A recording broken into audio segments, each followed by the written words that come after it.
మీ తమ్ముడు అలా గాలిగా తిరుగుతుంటే చూస్తూ ఊరుకుంటారే? సంసారాల్లో కొత్తగా పెత్తనానికి వచ్చిన ప్రతి అన్నకు వచ్చే ఇబ్బంది ఇదే. నిన్న మొన్నటి వరకు ఏరా అన్నయ్య అని పిలిచేవాడు. ఈవేళ నా భావాలకు కట్టుబడి ఉండాలనేసరికి వాడు కొంచెం కష్టంగా ఉంది. ఇదేమిటి, నీ అన్నయ్య మెడలో వేస్తున్న దండని నీ మెడలోనే వేసుకొచ్చావే? మన తడాకాకి తట్టుకోలేక వాడే నా మెడలో దండ వేయించాడు గురు. ఎలా ఉంది మన ప్రోగ్రెస్? ఏడ్చినట్టుంది. నీ ఎక్స్ పార్టీ వాడు నీ దండను తీసి నీ మెడలోనే వేశాడంటే నీ చెప్పుతో నిన్నే కొట్టినట్రా ఫూల్. ఈ ఆస్తంతా చూస్తుంటే మీకేమనిపిస్తుంది? ఏమనిపిస్తుంది? ఇన్నాళ్ళు మీ ఇంట్లో మంచానికి పట్టిన నల్లుల్లా పడున్నాం. దాని బదులు ఇంటి గోడలకి బల్లుల్లా అతుక్కుపోతే ఎంత బాగుండేదో. అప్పుడు ఎలా ఉన్నా ఇప్పుడు ఈ బంగారు పంత్రంలోకి వచ్చేసాంగా. ఏమండి, ఇక్కడున్న ఒక్కొక్క వస్తువు మెల్లగా మన ఇంటికి చేరిస్తే ఎంత బాగుంటుందో. మన ఇద్దరం సరిగ్గా అమావాస్య నాడు పుట్టుంటామే. అందుకే ఇట్లాంటి గొప్ప గొప్ప ఐడియాలు వస్తున్నాయి. దాచేయి దాచేయి దాచేయి. ఎవరా నువ్వు? నేను మా నాన్న కోసం వచ్చాను. అవును, నేను గొట్టంగానని వీడికిలా తెలిసింది?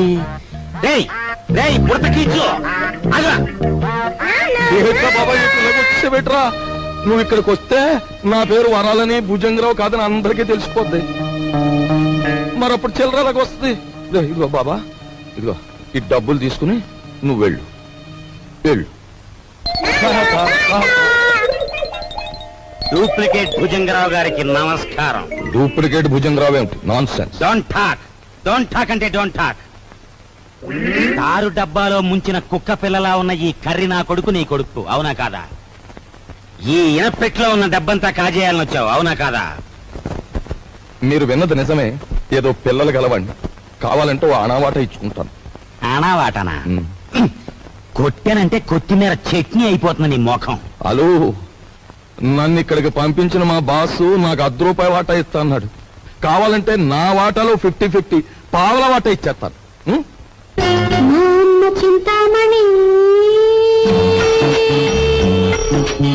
ఏం ఓకేనా? గత్యంతరం లేదు. ఓకే మరి. ఓకే, ఒప్పుకుంటున్నాం. తెరో ఎనపెడతారో. ఎనపెట్టా? దీనికి 3 నంబర్ల కాంబినేషన్ ఫిట్టింగ్ పెట్టాడు భుజంగరావు గారు. సరే, ఆ నెంబర్ల ఫిట్టింగ్ ఏదో నేను వారం రోజుల్లో తేల్చేస్తాను. నువ్వు వెళ్ళు. తేల్చుకుందరు గాని, కానీ రేపు పొద్దుట ఇంట్లో ఉన్న నౌకర్లందరికీ జీతాలు ఇవ్వకపోతే ఇదిగో ఇది మన బండారం ఓపెనింగ్ చేసేస్తుంది. అది గాన జరిగింది అంటే దిమ్మ తిరిగిపోయి బొమ్మ కనిపించేస్తుంది. ఇప్పుడు ఏం చేయటం? ఈ గన్నం గడిచి బయట పడాలి అంటే ఇవిడ ఒంటి మీద ఉన్న నగలన్నీ రేపు అమ్మేసి ఇంట్లో ఉన్న నౌకర్లందరికీ ముందు జీతాలు ఇచ్చే. నా నగల నేను విను. పర్వాలేదులేదే, ఈ గన్నం కాస్త గడిచిపోతే ఆ తర్వాత మనకి లక్షలకి లక్షలు వస్తాయి. నీ దగ్గర ఉన్న నగలన్నీ ఇచ్చేయి. సరే, నేను మెల్లిగా ఒక్కోటి ఒలుచుకొచ్చి మీకు ఇస్తాను. పద పద.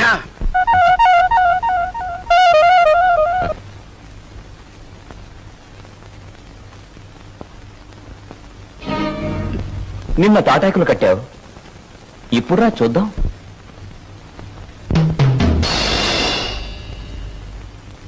ఇక్కడ కొట్టుకుంటే అమ్మ వాళ్ళకి తెలుస్తుంది, కంగారు పడతారు, బయటికి పోతారు.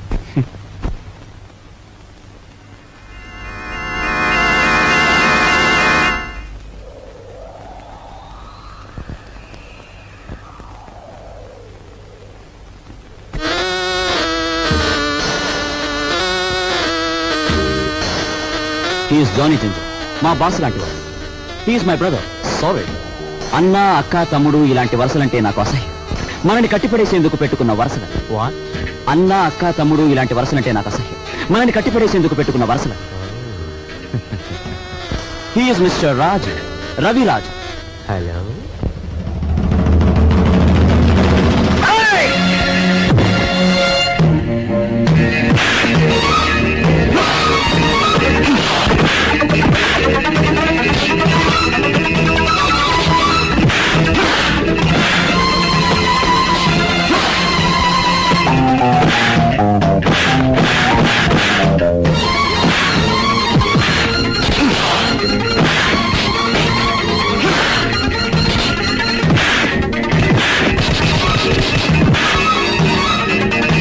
ఏమిటి జింజర్ భాయ్, మన వాళ్ళలా దెబ్బలు తింటున్నారు? కొచ్చి రావడానికి కాదు, వాళ్ళని పంపించింది అతనికి సాలి రావడానికి.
ఓ దున్నపోతుల బండి మాట్లాడుకుని వీళ్ళందరినీ హాస్పిటల్కి తీసుకెళ్ళా. ఖర్చు కొంచెం.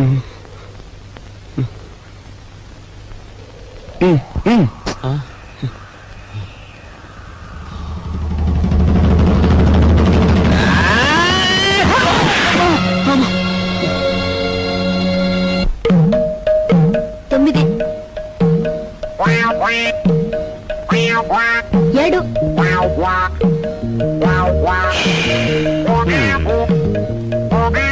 నా నడుము పట్టుకో, లాగో, దమ్ము బిగబట్టి లాగో, లాగో.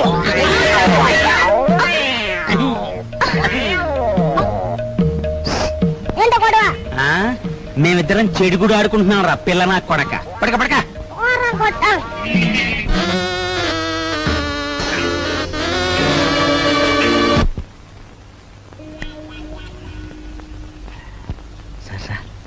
ఏమనే కావాలి సార్? మంచి వెరైటీ ఉంది సార్. వద్దు పోయా. మంచి వెరైటీ సార్, మంచి ఫ్యామిలీ టైప్. ఇంతవరకు బిజినెస్ లో కూడా దిగరా. ఈ ఊరు పిల్లే సార్. పేరు సరస్వతి. సరస్వతి. పద. ఇదిగో గురు. Hello, police station. మీరు వెంటనే బయలుదేరి మంగమ్మ బ్రోతల్ హౌస్ కి రావాలి.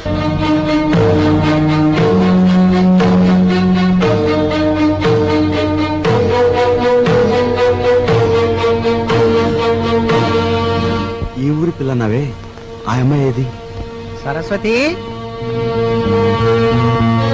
Family girl. ఇంకా వ్యాపారంలోకి దిగలే. మంచి హుషారైన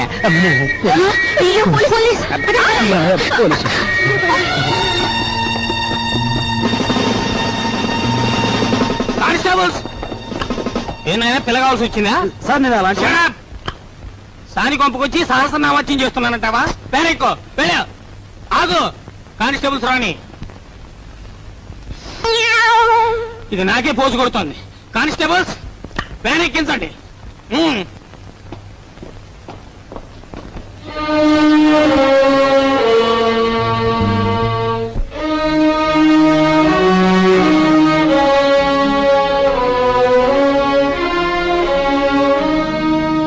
బాబు,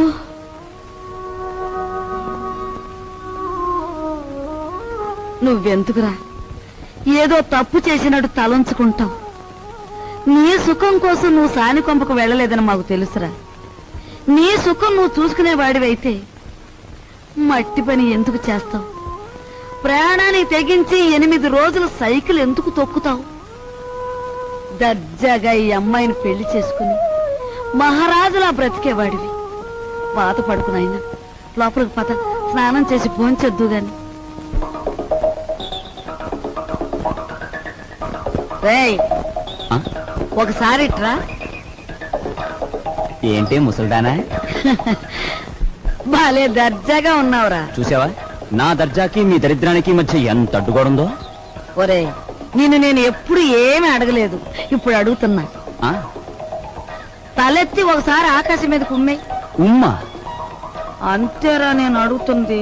సరే.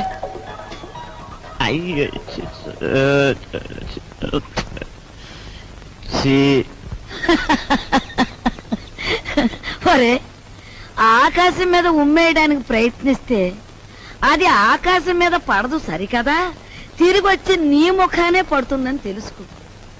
పరువు కోసం ప్రాణాలొడ్డే నీ అన్నని ఇంటి పరువు తీసుకెళ్లి పెంట మీద పెట్టి నువ్వు ఏమి చేయలేవని తెలుసు. ముసలిముండా. ఒరే, దర్జాకి దరిద్రానికి మధ్యలో ఈ ఇనుప చెవులు అడ్డుగా ఉన్నాయి. నీ చెయ్య చితికిపోతుంది, జాగ్రత్త. జీతాలు ఇవ్వాలి గీతాలు ఇవ్వాలి అంటూ నా ఒంటి మీద నగలన్నీ ఒలిచిపోయావు. ఇంకా ఇమ్మంటే నా ప్రాణాలు తప్ప మరేమి లేవు. అనుకున్న ప్రకారం జీతాలు ఇవ్వకపోతే ప్రాణాలు దక్కవు, పరువు దక్కదు. లక్షల బీరువాలో వచ్చేయాలంటే ఏలు పెట్టాలి మరి. ఇదిగో, లేకపోతే మీరు రాజులాగా సైకిల్ పైన అన్న దొక్కు 8,000 వస్తాయి. 8,000. 8,000? మా అమ్మ చింతామణి. దండ కూడా వేయి.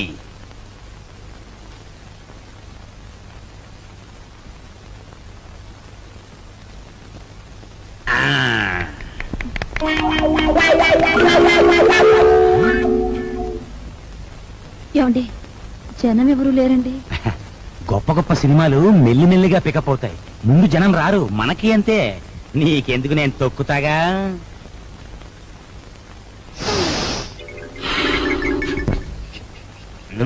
రావయా, రిబ్బన్ కటింగ్ టైం అయింది. రే, రికార్డు పెట్టా. జయము నిశ్చయమురా, భయము లేదురా, దంకు గొంకు లేక ముందు సాగి కొమ్మురా.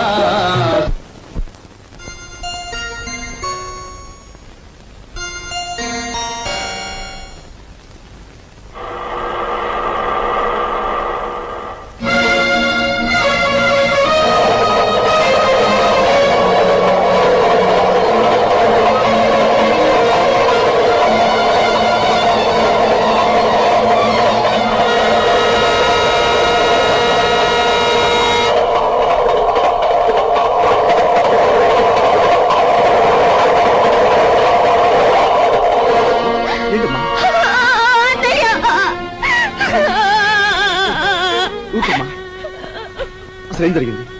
ఇన్నాళ్ళు ఎక్కడున్నావు? ఆ రోజు నేను ఇంట్లోంచి వెళ్ళిపోయాక పెళ్లి చూపులకు వచ్చిన జయదేవిని కలిశాను. మీ ఇద్దరం కలవడానికి వీలు లేదని వాళ్ళ నాన్న శాసించారు. అందుకని మీ ఇద్దరం గుడిలోకి వెళ్ళి పెళ్లి చేసుకున్నాం. ఇప్పుడు వాళ్ళ నాన్న జయదేవికి వేరే పెళ్లి చేయాలని చూస్తున్నాడు. వేరే పెళ్లి చేయాలని చూస్తున్నాడు.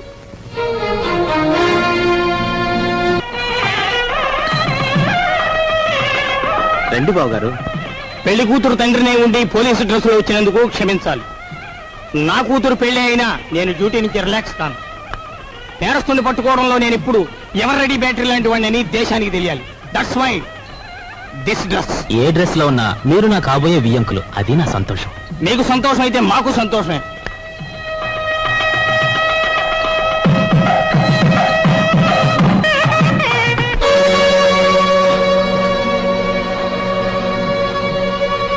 మీ అందరి చేతిలోని విసునకరలో ఒకసారి చూపించండి. బావగారు, వీడు దగాకోరు, వీడిని నమ్మొద్దు. ఏవో దొంగ ఫోటోలు వచ్చేసి నన్ను అల్లరి చెయ్యాలని. బాబు, మీలాంటి వాళ్ళందరూ చేరి వాడిని దగాకోరుగాను దగులు బాజీగాను తయారు చేస్తున్నారు. వాడు దగాకోరే, మరి ఇదేదో మోసం బావగారు. మా అబ్బాయి ఇంతవరకు ఎవరిని పెళ్లే చేసుకోలేదు. అసలు ఈ అమ్మాయి ఎవరో మాకు తెలియదు బావగారు. సరస్వతి, మేము దయసాక్షిగా పెళ్లి చేసుకున్నామండి. మా ఇష్టం లేకుండా బలవంతంగా ఈ పెళ్లి జరిపిస్తున్నాడు మా నాన్న. సరదాగా దండలు మార్చుకున్నంత మాత్రాన అది పెళ్ళవుతుందా? సరదాగా దండలు మార్చుకోవడం కాదు, కొంతకాలం కాపురం కూడా చేశారు. కాపురం చేస్తున్న భార్యాభర్తలను విడదీసి వాళ్ళకి మరో పెళ్లి చేయడం నేరం. దానికి ఈ క్షణంలో మిమ్మల్ని అరెస్ట్ చేయగలరు తెలుసా? అది కాదు బాబు గారు. Shut up! మీరు పెళ్లి కొడుకు తండ్రిగా ఇక్కడ ఉండాలి అనుకుంటే వీళ్ళిద్దరికీ పెళ్లి జరిపించండి, లేదా మిమ్మల్ని జైలుకి పంపించాల్సి వస్తుంది. అమ్మాయి, మీరిద్దరు వెళ్ళి పీటల మీద కూర్చోండి.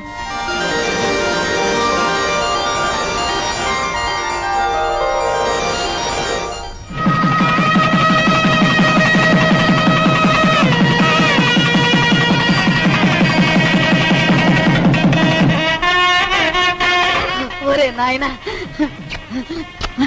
బాబు, ఇదంతా నీ గొప్పతనం రా. మన వంశ గౌరవాన్ని నిలబెట్టావురా బాబు. మీ అభిమానానికి కృతజ్ఞుని. నా డ్యూటీ మాత్రం నేను చేశాను. నువ్వెంత మంచివాడు బాబు.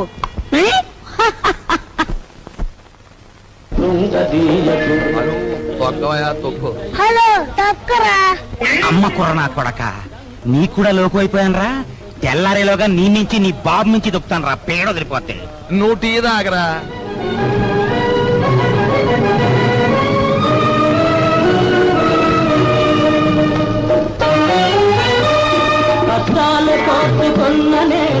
సావిత్రి, నీ మొగుడికి నిద్రమత్తు పోయి హుషారుగా సైకిల్ దొక్కి పందెం గెలవాలి అంటే ఒకే ఒక పద్ధతి ఉంది.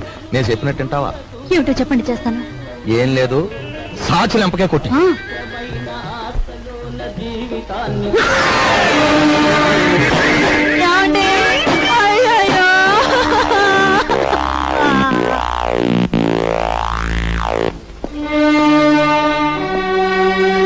చూడు బ్రదర్, మీ దంపతులిద్దరూ మీ బావగారింట్లో ప్రవేశించి ఆయన చావు కారకులయ్యారు.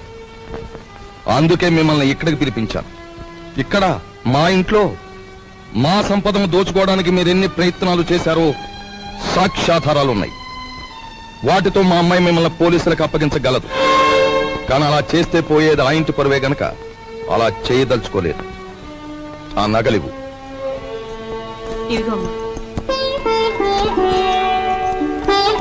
అదిగో మీ ట్రంక్ పెట్టి. ఆ పెట్టెలో ఈ ఇంటికి సంబంధించిన వస్తువులు ఎన్నున్నాయో మాకు బాగా తెలుసు. ఇక నుంచే నాకు గౌరవంగా బ్రతకడం నేర్చుకోండి. అలాగే సార్, మా దారిని మేము వెళ్ళిపోతాం. బ్రతికినంత కాలం మిమ్మల్ని తలుచుకుంటూ బుద్ధిగా బతుకుతాం. మాకు సెలవిప్పించండి. వెళ్ళండి. పదవే.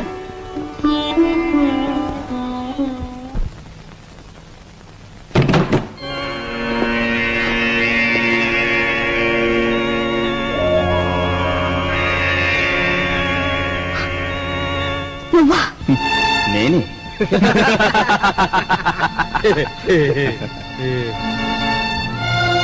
ఆయన చావు బతుకుల్లో ఉన్నారు. తెలిసిన వాడివి, నాకు సాయం చేయి. దయచేసి వెళ్ళిపో.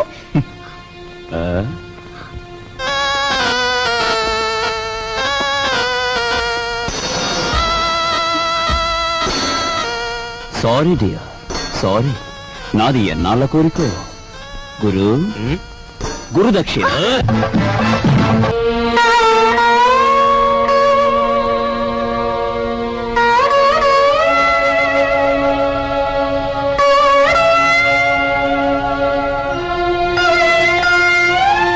ఒక పక్క నా భర్త సావు బతుకుల్లో ఉంటే ఆ జాలి కూడా లేకుండా ప్రవర్తించాడు మీ అబ్బాయి. మీ ఇంటి పరువు ఇలా మంట కలిసిపోతుంటే మీరెందుకు ఊరుకుంటున్నారో నాకు అర్థం కావటం లేదు. మీకు ఆడపిల్లలున్నారు. ఆడపిల్లల జీవితాలతో ఆడుకునే అలాంటి వాణ్ణి మీరు విచ్చలవిడిగా వదిలేస్తే ఏమవుతుందో ఒక్కసారి ఆలోచించండి. మీకు ఆడపిల్లలున్నారు. ఆడపిల్లల జీవితాలతో ఆడుకునే అలాంటి వాణ్ణి మీరు విచ్చలవిడిగా వదిలేస్తే ఏమవుతుందో ఒక్కసారి ఆలోచించండి.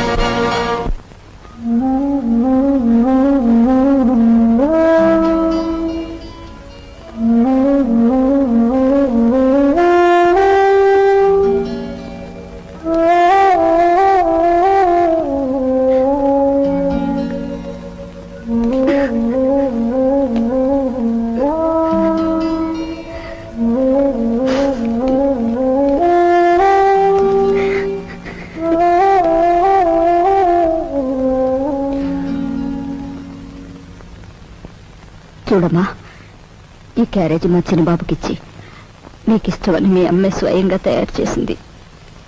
ఒక్కటి కూడా వదలకుండా తినమని చెప్పు. తమ్ముడు క్యారేజ్ నేను తీసుకెళ్తాను, నువ్వు పద. ఏమ్మా ఇన్ని వండి తమ్ముడికే పంపిస్తున్నావు? ఏ నేను తినకూడదా? అది కాదు బాబు, అది నాకు తెలుసమ్మా. నాన్నగారు చనిపోయిన దగ్గర నుంచి ఏనాడు పిండి వంటలు చేయను నువ్వు. ఈ వేళ ఇంత శ్రమపడి ఇన్ని వండావంటే ఇదేమిటో ఊహించగలను.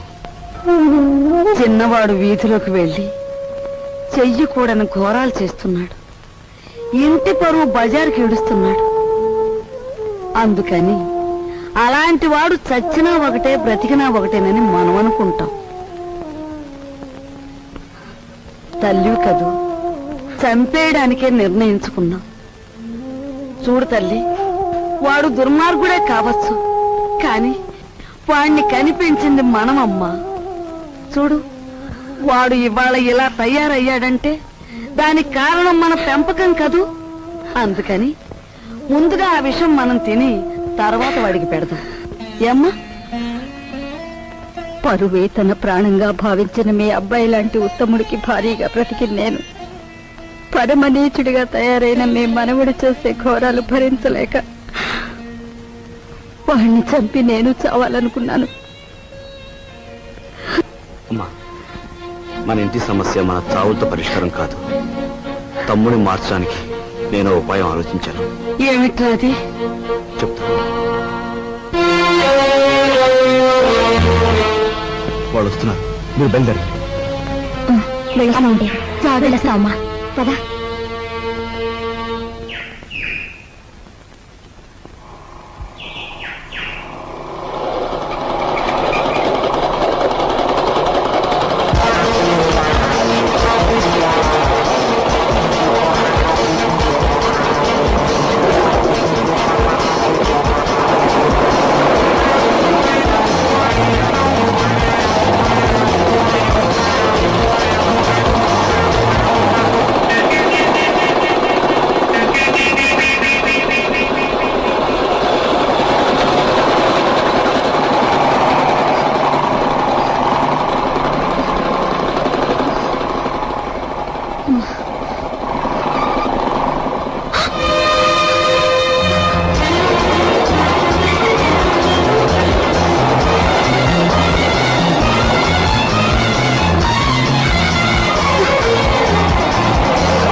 పారిపోయిన కుర్రాడెవరు? చంపేస్తాను చెప్పు. నీతో పారిపోయిన ఆ కుర్రాడెవరు? చెప్పవే.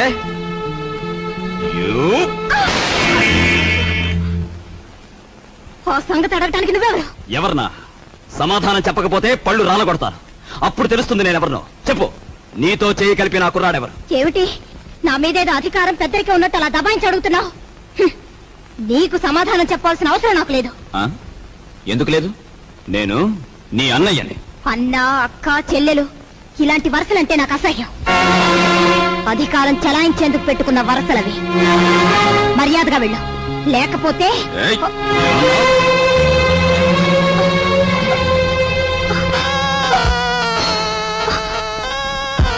బ్రదర్ బ్రదర్ నువ్వన్న మాటలే నీ చెల్లెలు అంటోంది. వదిలే అమ్మ, వదిలే.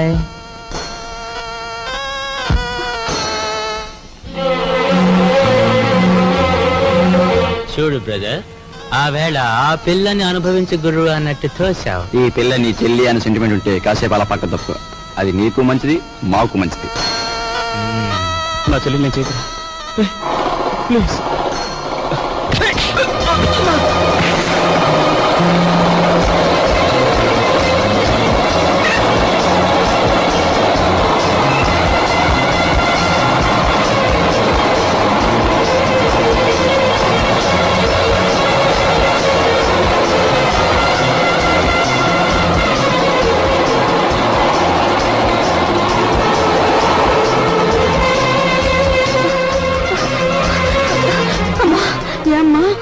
ఒరే బాబు, వాళ్ళు అసలే దుర్మార్గులరా.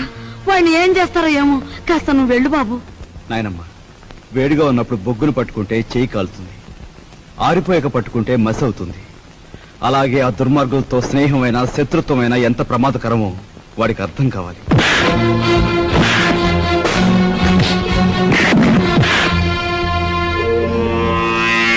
ఆ